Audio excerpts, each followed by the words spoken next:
So today we're going to be talking about evaluating primary and secondary sources as it relates to world history. Primary sources is made up of like two root words, primary and source. We're also going to be talking about secondary sources, again, two root words, secondary and source. This is the content vocab for this lesson. But what you may be asking, why is it important to understand the difference between primary and secondary sources? So, what are sources? Well, sources are materials which provide a writer with information. There are only two types of sources, primary or secondary. And sources can either be in print or not in print, meaning they can be digital or they can be spoken sources, like an interview with someone. Primary sources mainly consist of historical documents, written accounts by first-hand witnesses, or objects that have survived from the past. Various examples include letters, personal papers, diaries, maps, photos, clothing, artifacts, and even government documents. Secondary sources, on the other hand, are pieces of evidence that's one step removed from the original or primary source. It's usually based on the primary source, though. Various examples include reviews, discussions, biographies, class textbooks, articles in newspapers and magazines, movies, and even articles in scholarly journals, which we'll be focusing on with our research essays. When looking at how to analyze a source, we have to ask ourselves some questions. Number one, who created the source and why? Did the recorder have firsthand knowledge of the event, or did they report what others saw or heard? Was the recorder a neutral party, or did the author have opinions or interests that might have influenced what was recorded? Was the recorder trying to persuade others to have a certain point of view? And lastly, did the recorder have reasons to be honest or dishonest? So, why using primary sources is important? The image on the left is a photograph of civil rights leader and icon Malcolm X. The image on the right is a photograph of the Hollywood actor Denzel Washington, who played Malcolm X in a Hollywood feature film. And why is using primary sources important? Well, because here's a guy who got a tattoo of the actor Denzel Washington portraying Malcolm X instead of getting a tattoo of the actual Malcolm X.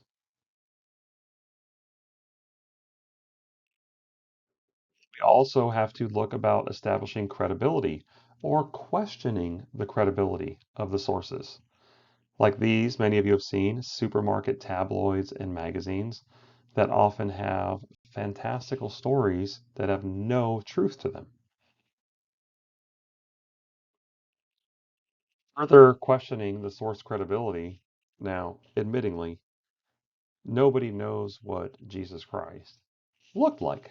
There weren't photographs, and the artistic representations we have of him vary greatly.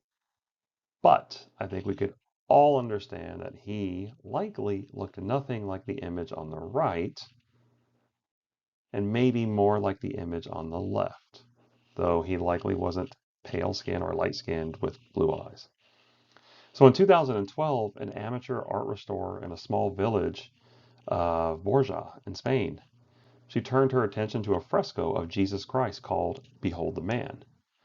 Well, this art restorer, Cecilia Jimenez, her attempt to fix the face of Jesus, the original painting done in 1930 by Elias Garcia Martinez, became wholly unrecognizable.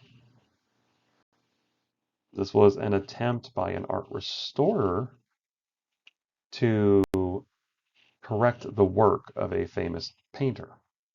Well, you can see for yourself if it worked out well. So before we get into our project for this, let's take a look at how we might rank sources.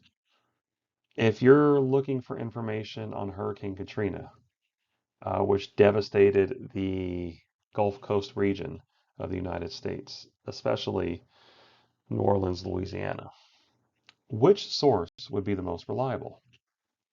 Uh, Victim blog, a novel about the event, a newspaper report, or an eyewitness account? And also, which one would be the least reliable? If you're writing a report on President Barack Obama, how would you rank these sources from most reliable to least reliable? A recent Time magazine article from 2023, an encyclopedia article dated January 30th, 2005, an article in the supermarket tabloid National Enquirer, or a blog by President Obama's campaign manager. Rank them from most reliable to least reliable. Lastly, let's see if we can rank the following resources from greatest reliability to least reliability for an essay titled War in Iraq. A newspaper article, War in Iraq, by a war correspondent. That's a reporter who's embedded in the country. A tabloid article in the National Enquirer saying what they don't let us know. An internet site on Iraq and the post-war period, or the handwritten journal of a soldier serving in Iraq.